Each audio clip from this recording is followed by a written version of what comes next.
Senior junior சண்டை திமுகவிலே தொடங்கிவிட்டது. இது பிள்ளையார் சுழி. இன்றைக்கு நடிகர் ரஜினிகாந்த் அவர்கள் திராவிட முன்னேற்ற கழகத்திலே சத்தமில்லாமல் ஒரு நெருப்பை பற்ற வைத்திருக்கிறார். சீனியர் ஜூனியர் என்கிற அந்த பகை உணர்ச்சி. ஆகவே நகைச்சுவையை பகைச்சுவையாக மாற்ற வேண்டாம் என்று நீங்கள் அடுக்கு மொழியிலே பேசினாலும் பற்ற வைத்த நெருப்பு இன்றைக்கு எரிமலையாக ஓய்ந்து கொண்டிருக்கிறது. எப்போது வெடிக்குமோ என்று இன்றைக்கு தமிழ்நாடு எதிர்பார்த்துக் கொண்டிருக்கிற வேளையிலே அதை அணைக்க முயற்சி செய்திருக்கிறார்கள். வைரமுத்து இந்த மண்ணின் மைந்தர் அவரும் முயற்சி செய்திருக்கிறார், முதல்வரும் முயற்சி செய்திருக்கிறார், சம்பந்தப்பட்ட இருவர்களும் முயற்சி செய்திருக்கிறார்கள். ஆனால் காட்டுத்தீயை அவ்வளவு எளிதாக பற்ற வைத்த காட்டுத்தீயை அவ்வளவு எளிதாக அணைத்து விட முடியாது என்பதற்காக அது பற்றி எரிந்து கொண்டிருக்கிறது.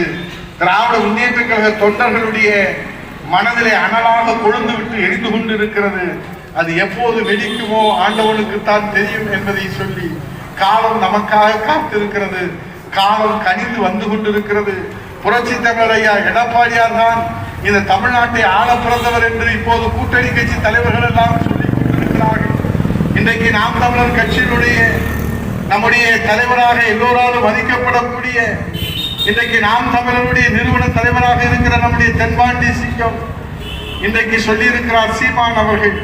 இன்றைக்கு தமிழ்நாட்டிலே இருக்கக்கூடிய மதிநுட்பம் உள்ள ஒரு தலைவர் என்று சொன்னால் அது புரட்சி தமிழர் ஐயா எடப்பாடியார் என்று இன்றைக்கு தோழமையிலே இல்லை என்றாலும் இன்றைக்கு புரட்சி தமிழருடைய அருமை பெருமைகளையும் அவருடைய ஆற்றலையும் அவருடைய கனிவையும் அவருடைய உழைப்பையும் அவருடைய நிர்வாக திறமையும் நேரிலே பார்த்தவர்கள் இன்றைக்கு சாட்சியாக இருக்கிறார்கள்.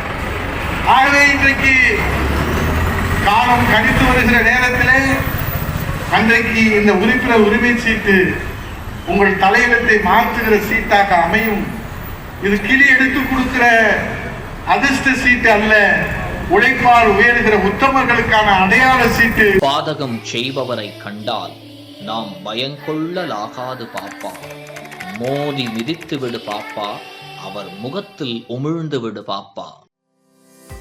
அண்மை செய்திகளை உடனுக்குடன் தெரிந்து கொள்ள இணைந்திருங்கள் இயம்நாடு தொலைக்காட்சியுடன்.